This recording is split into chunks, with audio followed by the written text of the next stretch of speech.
Our first historic speaker is Malak Hifni Nasif, an Egyptian feminist who contributed greatly to the intellectual and political discourse on the advancement of women in the early 20th century. At the top of her class in school, her plans to pursue a career in teaching were cut short when she got married. Egyptian law at the time forbade married women from teaching. She wrote and spoke prolifically, however, standing in contrast to dominant Egyptian feminists at the time who associated the advancement of women with westernization and movement towards a more European society.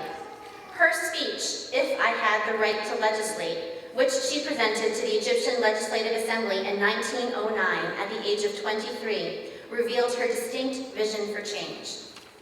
Here to deliver an excerpt from Nasif's presentation to the Legislative Assembly is Mount Holyoke College senior and economics and mathematics major, Priyanka Krishnamoorthy.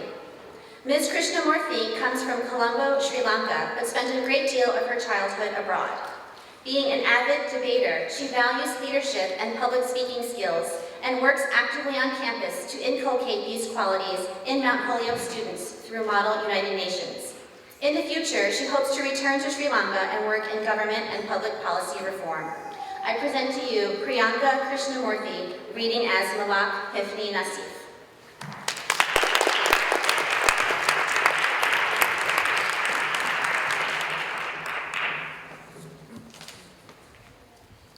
Men say, when we become educated, we shall push them out of work and abandon the role for which God has created us. But isn't it rather men who have pushed women out of work? Before, women used to spin and weave cloth for clothes for themselves and their children. But then men invented machines for spinning and weaving and put women out of work.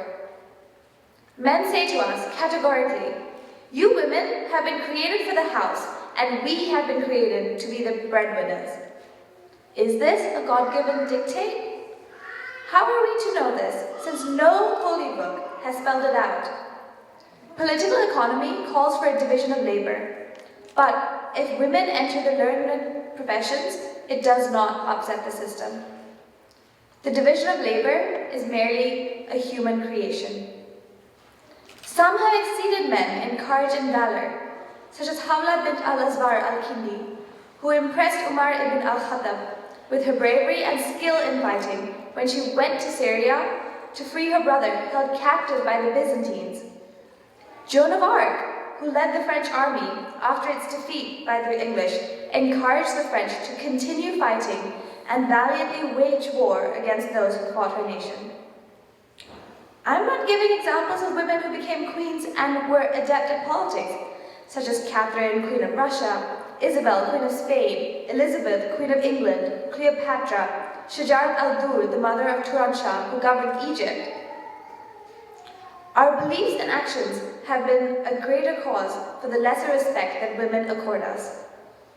How can a sensible man respect a woman who believes in magic, superstition, and the blessing of the dead, and who allows women peddlers and washerwomen, or even devils, to have authority over her? Can he respect a woman who only speaks about the clothes of her neighbor and the jewelry of a friend and the furniture of a bride? This is added to the notion, imprinted on man's mind, that women is weaker and less intelligent than he is. A good upbringing and a sound education would elevate us in the eyes of men. We should get a sound education, not merely acquire the trappings of a foreign language and rudiments of music. If I had the right to legislate, I would decree 1. Teaching girls the Quran and the correct Sunnah. 2. Primary and secondary education for girls and compulsory preparatory school education for all. 3. Instruction for girls on the theory and practice of home economics, health, first aid, and childcare. 4. Setting a quota for females in medicine and education so that they can serve the women of Egypt. 5. Allowing women to study any other advanced subjects they wish without restriction. 6. Upbringing for girls from infancy, stressing patience, honesty, work, and other virtues. 7. Adhering to the Sharia concerning betrothal and marriage and not permitting any woman and man to marry without first meeting each other in the presence of the father or male relative of the bride. 8. Adopting the veil, an outdoor dress of Turkish women of Istanbul. 9. Maintaining the best interests of the country and dispensing with foreign goods and people as much as possible. And 10. Make it incumbent upon our brothers, the men of Egypt, to implement this program. Thank you.